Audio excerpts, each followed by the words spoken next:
Hey internet. What's up? Yo, I'm Greg. I'm Brian. What's up? We're D-Minus Chats. Oh, hell yeah!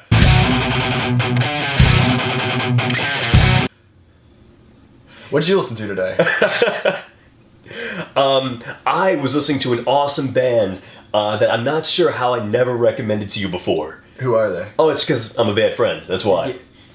I know. No, it's okay. Don't. This band called the Futureheads. Who are the Futureheads? The Futureheads are awesome. They're a post-punk revivalist band, and they're very Oingo Boingo, Danny Elfman inspired. They're zany, they're wacky, they're really cool, quirky, in a really retro 80s sort of way, but they're new and modern and British. Are they British? They are. Dude, that's awesome. Yeah.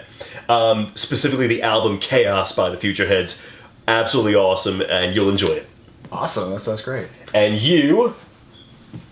I listen to clipping. Okay, I know what clipping is. Yes. They don't know what clipping is. I'm gonna tell you what clipping is. Clipping is the awkward fusion of harsh noise and swag rap. Okay, wait. That's who clipping for is. those, It's clipping, bitch. For those who don't know what harsh noise is, Oh god. please define that for the class. Oh god, well, in the 20th century classical movement, do you want me to get into the history of harsh noise? Not really. Okay. Well, harsh noise is... Oh god. Define harsh noise. Harsh noise is a giant... is a genre of music that involves compositions made entirely of atonal, static, and brown noises that make up the entire genre of it. It's totally amusical, and it's totally it's been called anti-music before because of of its totally iconoclastic nature and not being music in the traditional sense. And clipping is a band from, I think, LA, and it's two noise musicians and a rapper, and he says things like swag on lock. And I'm checking out their new album this year, which it would be self-titled, except they just took out the vowels of their name, so it's clipping. I understand it. Clipping. And I've been a fan of them since they came out with Mid-City last year, and they are A-okay. They're super duper. Nice. Definitely a contender for my album of the year this year. So what are we reviewing today? Oh, it's time for a review. Oh, we're reviewing Weezer. This is a controversial album for a lot of Weezer fans out there. It's their latest Everything Will Be Alright in the End. Was everything alright in the end? For me, yes. For you... No. Okay. Oh no. Let's discuss this. Oh no. First off, I'm going to make my proclamation that I made to you before. This is their best album of the decade. But their other albums are horrible. This is their best album since the Red album from 2008. I like their first three albums. Okay, we're not talking about that. They're pretty good. Well, I've got my hash mate. We should talk about the first three albums, Sure, because this is one... I believe the mentality of this album, behind this album, is that Weezer wanted to get their sound back to where it was in the early 90s. The Blue Album, the Green Album, Pinkerton, stuff like that, okay? They understand that people didn't like Ratitude, or Hurley, or that other one. Death to False. What? Death to False Metal? Oh yeah, Death to False Metal. Is that what it's called? I'd never even listened to that one. Oh, I don't know. I just know the name. Either way, terrible reception on those albums. They wanted to get back to that sound. I appreciate that. Actually, the album sounds really, really good. It sounds like... Production-wise? Oh yeah, definitely. Yeah, it's very good production-wise. It has a very nice retro feel. It totally feels like old Weezer. It feels like old Weezer. It feels that way. It smells that way. It's not that way. It's not that way, no.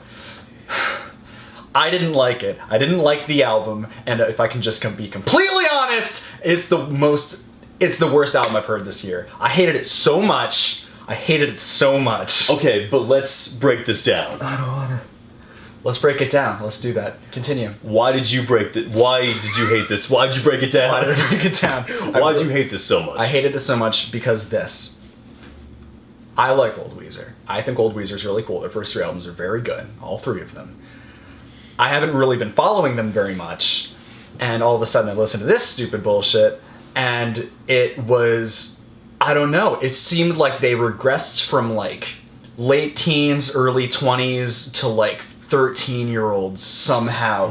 Their songwriting was so horrible. I mean, completely subjectively. I hated their songwriting. It seemed really amateurish. The rhymes were totally like expected. It was not anything that a 15-year-old musician who's been playing guitar for 5 fucking years couldn't write. It was like they weren't even Weezer, you know? That's what Weezer always had, that sort of image or sound where it was charmingly flawed, just slightly where it's endearing. That works in 1994. It's 20 years later.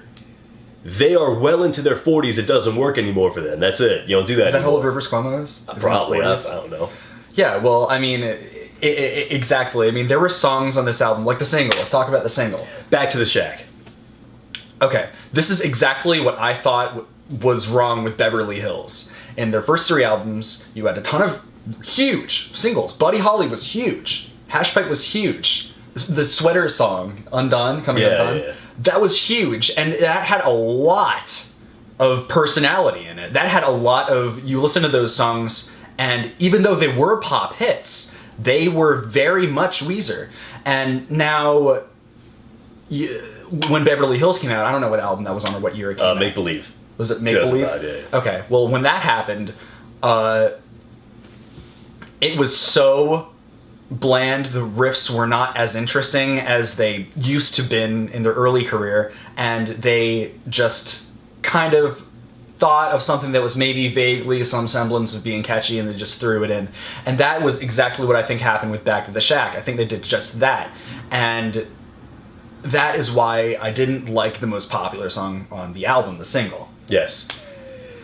About that song, lyrically, it's basically about, hey, we're Weezer. Sorry for the last few albums. Let's find ourselves again and recreate the Blue Album and let everybody know that we're recreating the Blue Album. Not into that exactly, but the thing is, though, this is my biggest complaint with the Finch album, if you remember that. I do. There were more songs than that one song that basically say, hey, we're Weezer. Finch did that on Back to Oblivion. That's true, they did do that. On multiple songs, there was this also. And then there were just some, grunge-y type songs that were supposed to be reminiscent of the actual grunge movement, but they're not, and it's 2014. It's almost like they didn't adapt. But I still hold true that this is probably their best album since the Red Album. Well, yeah, compared to Bullshit. I know that. I know that. That's why I'm saying I'm recommending this to Weezer fans. Sure. You're gonna like this. You're definitely gonna like this. The Future Scope trilogy at the end is a guitar-laden, epic mess. It's a Future Scope. What's a Future Scope? I don't know, it's Rivers Cuomo. You have to ask him. They really hold to that quirkiness. Songs like Da Vinci, stupid lyrics. Cleopatra, God, stupid lyrics. What was that? The 5, 10, 15, 20, 25, 30, 35, 40? That was a line in the song. He counted in increments of 5. It probably meant something. It didn't. He was counting in increments of 5. That's all. He was probably counting to his age. Well, if you want to know where these guys stand right now, Rivers Cuomo likes girls and he likes his dad now. The album is about that. The lead song, the first track on the album, is probably the worst opener I've ever heard. It is a nothing song with nothing personality. Forgot the title.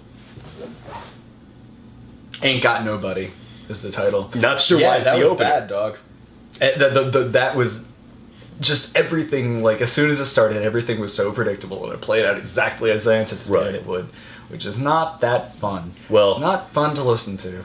I don't love it. I don't like Some of the songs are fine by me. Yeah, but that's where it went down. It was some of the songs. The best thing I can say about them were fine. That some of the songs were like, all right filler. Most of them were bad. Okay, standout tracks for you. I liked Cleopatra. Okay, I kind of like Cleopatra also. Yeah. I also liked Head Up to Here. I thought that was fun. It's fine. I didn't mind the duet Go Away. I hated it. I couldn't stand it. That I actually despised that song because who was the vocalist on that? Some girl. I honestly, Okay. it's best said as Some Girl. Some Girl. Yeah. Okay. Some Girl sang with Rivers Cuomo, and they made a song called "Go Away," and it was so the hook was so bad. It was. If you I found would that just be song, rephrasing myself. if you found that song on Pinkerton, it would be okay. But I thought it was kind of fun. If you listen to it, though, it's very amateurish in songwriting. If you're 17 and in a Michael Cera film, it works. But this is Weezer, same guys in 2014. It doesn't translate with the times.